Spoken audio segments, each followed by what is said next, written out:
Halo YouTube, selamat datang di channel Motomobi. Zaman sekarang di dunia permobilan SUV sudah sangat booming. Bahkan sekarang yang namanya SUV sudah mulai monokok dan tidak lagi memakai leather frame, yang bisa juga disebut dengan crossover. Ada juga mobil sport yang dijadikan crossover agar tinggi. Cerita yang sama untuk motor ini. Ini adalah BMW S1000 XR.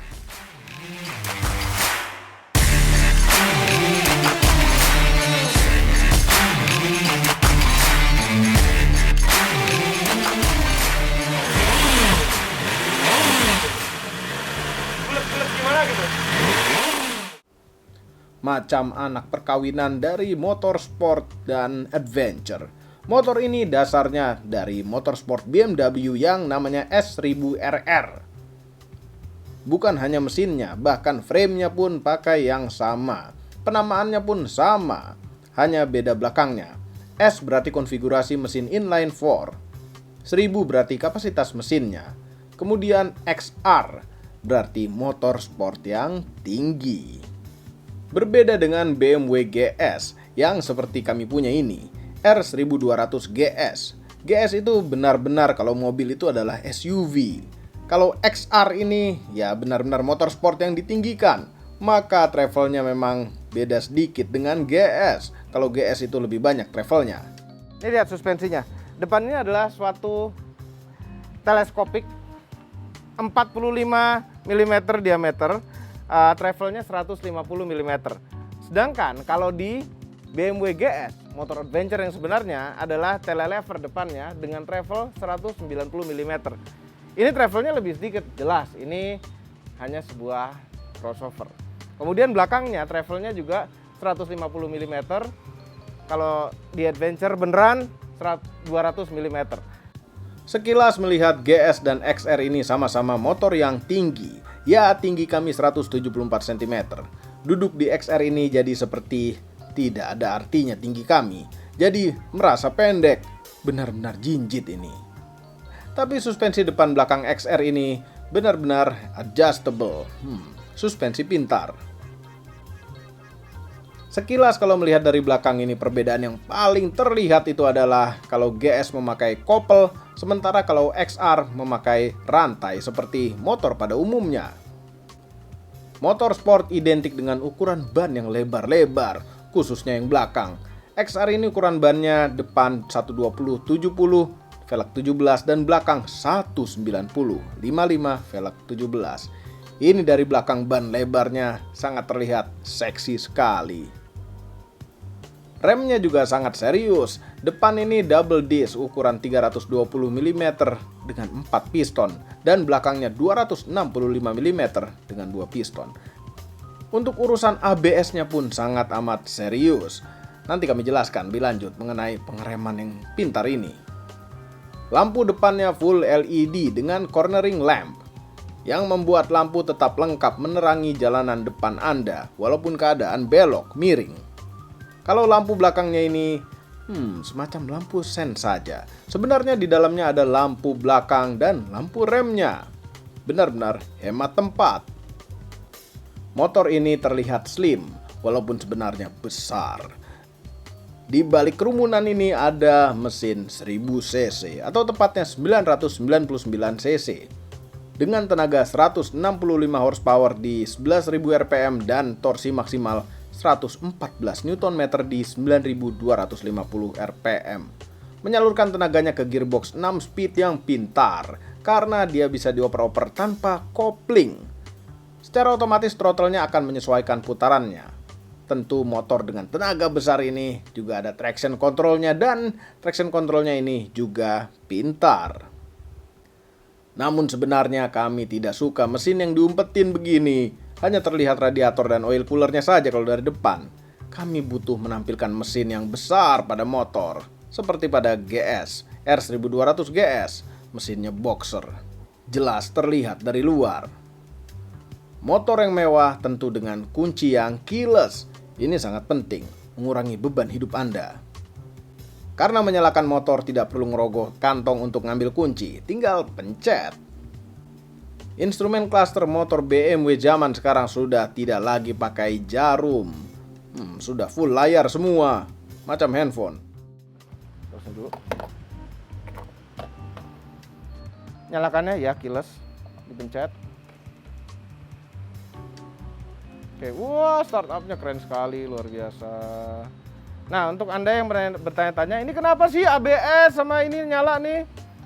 Ya, karena motornya belum hidup. Kalaupun udah dihidupkan, ini tetap masih kedip-kedip karena ABS ini untuk berfungsi pada motor butuh bannya muter dulu, baru dia mati. Dan ini mengikuti. Terus kenapa nih RPM redline-nya kenapa 6000? Karena mesinnya belum panas. Kalau udah panas, redline-nya akan bergerak naik ke sini. Ya, ini layar seperti layar handphone, terserah mau nampilin apa aja bisa. Luar biasa kan? Nah, ada beberapa settingan pada motor ini. Banyak sekali settingannya, bukan beberapa sih. Suspensi, ini ada bisa di road, dynamic, road, dynamic. Ada dua setelan suspensi, road dan dynamic.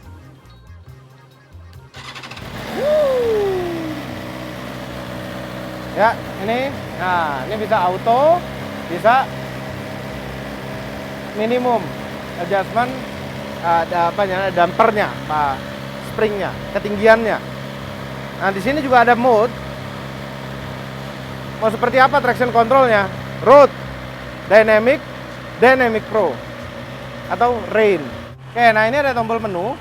Pencet ke bawah tuh ada beberapa menu. Mau ngelihat my vehicle, terus sport. Nah sport ini tampilan sport seperti pada BMW mobil. Keren sekali tampilan sportnya. Kenapa nggak layar utamanya ini aja ya? Heran.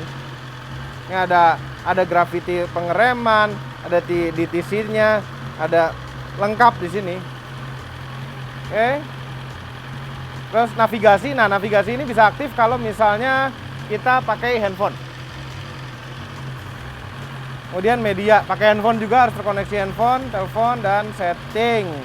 Nah, settingnya sangat amat banyak sekali. Ini bahkan sampai bisa disetting, ini ada shift light-nya motor ini. Bisa disetting seberapa silau shift light-nya. Nih, shift light-nya. Bisa diatur shift light-nya. Mau start di RPM berapa, berakhir di RPM berapa, keterangannya berapa, 60%, frekuensi kedipannya berapa sering. Nah, ini Dynamic Pro-nya juga bisa diatur. Seperti apa? Ya, engine ini lengkap sekali ya settingannya. Torsi dan throttle response-nya diatur di sini. Engine brake-nya bisa diatur juga, engine brake-nya seberapa braking. Traction control bisa diatur seberapa traction control. Terus ini wheelie. Jadi wheelie behavior-nya kalau mau wheelie, behavior-nya seperti apa bisa diatur di sini. Kami nggak bisa wheelie, jadi nggak ngerti. Dan rem ABS-nya bisa diatur juga. Nah ini nanti kalau udah panas RPM-nya, nah ini kan naik kan tadinya 6000, sekarang udah jadi 8000 redline-nya.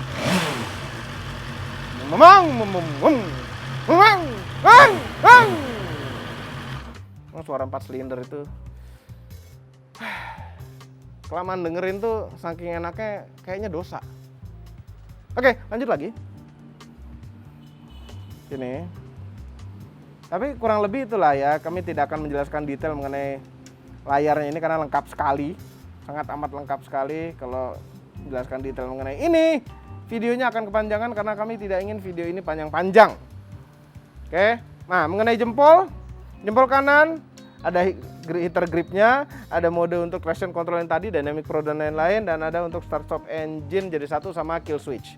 Sebelah kiri, wah ramai sekali kesibukan sebelah kiri. Sebelah kiri itu dari depan itu ada high beam, low beam. Kemudian ke belakang dikit ini ada cruise control, luar biasa. Cruise control pada motor, di GS juga ada sih. Ini ada hazard. Nah ini menu untuk mengatur layar dan untuk pergerakan di layar bisa di setel pakai ini. Nah ini tadinya di GS kami yang belum pakai layar seperti ini, masih pakai jarum. Mubazir sekali ada ini karena hanya untuk mengontrol GPS alat tambahan di BMW. Dan itu beli dari BMW dan sangat mahal sekali. Akhirnya dudukannya kami pakai jadi dudukan handphone. Ya ini sangat jadi bermanfaat kalau di sini karena untuk mengontrol layar ini. Nah ini menunya, terus ini untuk setting suspensi tadi. Dan atas untuk mematikan, seperti mematikan ABS, traction control, whatever, kan mati loh. Ya, sen dan klakson. Kita dengarkan suara klaksonnya. Oke. Woo.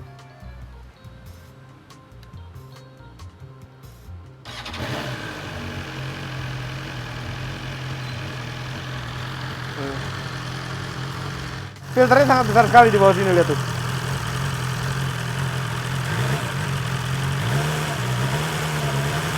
Belum panas amat. Bulet-bulet gimana gitu.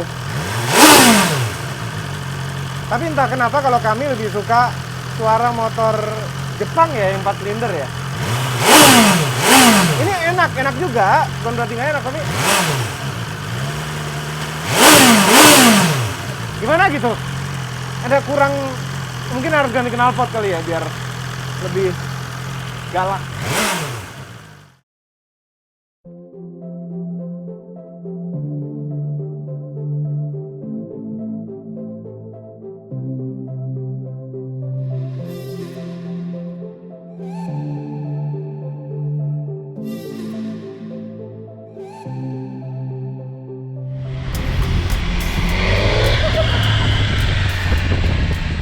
Oke, sekarang kita jalan. Posisi stang lebih rendah dibanding dengan GS membuat rasanya jadi berbeda dengan bawa GS. Mesin inline 4 berbeda juga dengan mesin GS yang titik beratnya sangat rendah, yang membuat handlingnya sangat berbeda. Ya, memang ini beda motor. Kenyamanannya pun tidak seperti pada GS yang empuk seperti jalan di awan. Kalau ini seperti naik motor sport yang empuk. Suara mesinnya jauh lebih enak dibanding dengan GS. Tenaganya pun, yes, ini adalah motor sport. Kencang. Tenaganya itu rata. Berbeda dengan motor sport yang S1000RR. Kalau di XR ini, lebih ditune tenaganya ada di RPM menengah. Sehingga tidak perlu berteriak-teriak mesinnya untuk menggigit. Dan shifternya, nikmat sekali. Bisa ngoper-ngoper tanpa kopling dan sangat halus walaupun tanpa kopling. Rev matchingnya sangat amat pintar dan ngopernya itu kaki kiri kita tidak perlu banyak mengeluarkan tenaga. Sangat smooth sekali. Mohon maaf karena satu dan banyak hal kami tidak bisa tes motor ini jauh-jauh dan videonya sampai sini saja. Overall mengenai BMW S1000 XR merupakan motor yang tepat untuk Anda yang suka touring tanpa banyak mikirin jalanan rusak dan sangat menyukai tenaga. Karena motor ini pasti kencangnya tidak main-main. Dan yang pasti Anda harus cukup kaya untuk mengeluarkan uang sebesar. Jangan lupa tekan tombol jempol ke atas dan subscribe channel Motomobi, Omobi, dan Mes Mobi apabila belum, berikut dengan tombol loncengnya. Share video ini ke seluruh dunia melalui sosial media Anda dan jangan lupa follow sosial media kami khususnya Instagram. Terima kasih telah menonton.